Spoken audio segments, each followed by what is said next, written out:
Salah satu jawabannya karena nggak ada yang ngajak kami, Habib.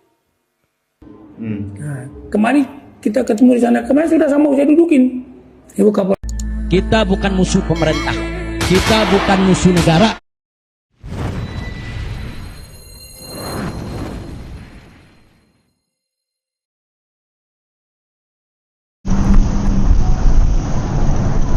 Matahari terbenam. Saat langit berubah warna, Jakarta mulai menunjukkan wajah lainnya. Kota ini tidak pernah benar-benar tidur, hanya berganti ritme. Energi yang berbeda mengaliri Tanah Abang. Pasar ini adalah pusat kehidupan malam Jakarta, di mana aktivitas perdagangan terus berlanjut tanpa henti. Inilah jantung Jakarta yang berdetak, tempat perdagangan tak pernah tidur. Dari pagi hingga malam, denyut nadi ekonomi kota ini terus berdenyut. Kios-kios pasar penuh dengan kain warna-warni dan barang-barang menarik. Setiap sudut menawarkan sesuatu yang baru dan menarik. Udara dipenuhi teriakan pedagang dan tawa pembeli. Suara-suara ini menciptakan simfoni yang unik, khas Tanah Abang.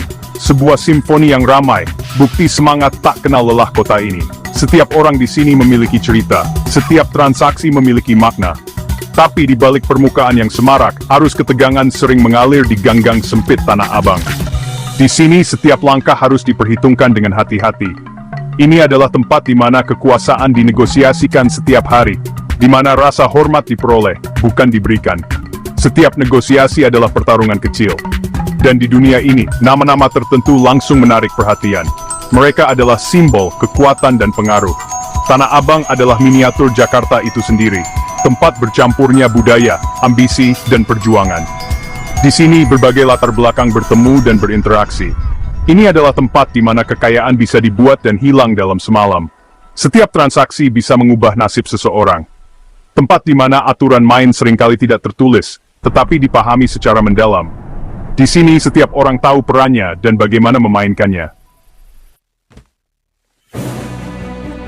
Salah satu nama tersebut adalah Hercules. Di lorong-lorong Tanah Abang yang seperti labirin kan. Ditakuti atau dihormati, kehadirannya tak terbantahkan. Dia berjalan dengan aura otoritas, matanya mencerminkan kebijaksanaan dan kelahan dari pertempuran yang tak terhitung jumlahnya yang telah diperjuangkan dan dimenangkan. Di Tanah Abang, Hercules adalah kekuatan yang harus diperhitungkan. Dia adalah simbol dari kekuatan dan ketahanan, seorang yang telah melalui banyak hal dan tetap berdiri tegak. Ketegangan meningkat ketika bisikan-bisikan konfrontasi mencapai jantung pasar. Front Pembela Islam yang dikenal sebagai FBI telah menunjukkan kehadiran mereka. Para pemimpin mereka, Rizik Syihab dan Bahar bin Smith, adalah tokoh-tokoh yang dihormati dan ditakuti. Kedatangan mereka di Tanah Abang dipandang oleh sebagian orang sebagai tantangan terhadap tatanan yang ada.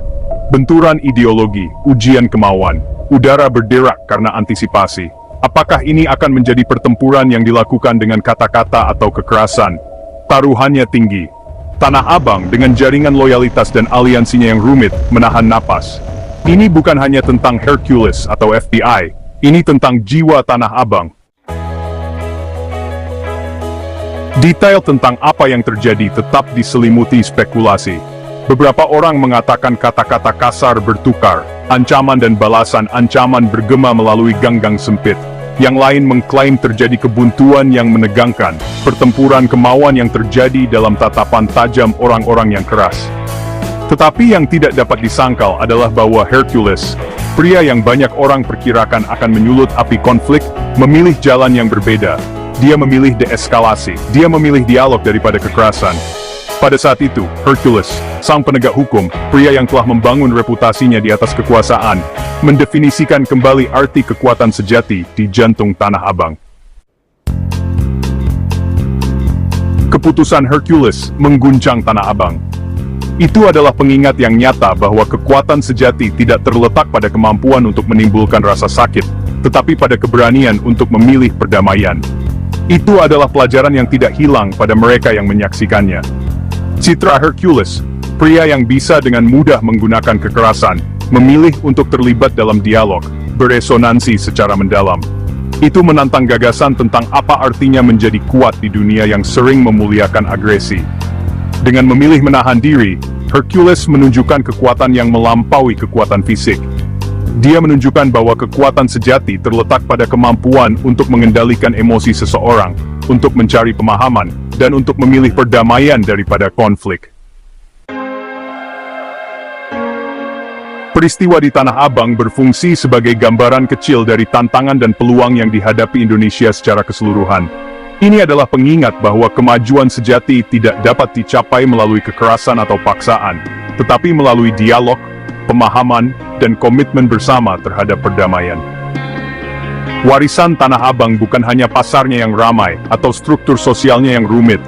Itu adalah semangat abadi rakyatnya. Semangat yang merangkul ketahanan, yang menghargai dialog, dan yang mengakui kekuatan memilih perdamaian daripada konflik.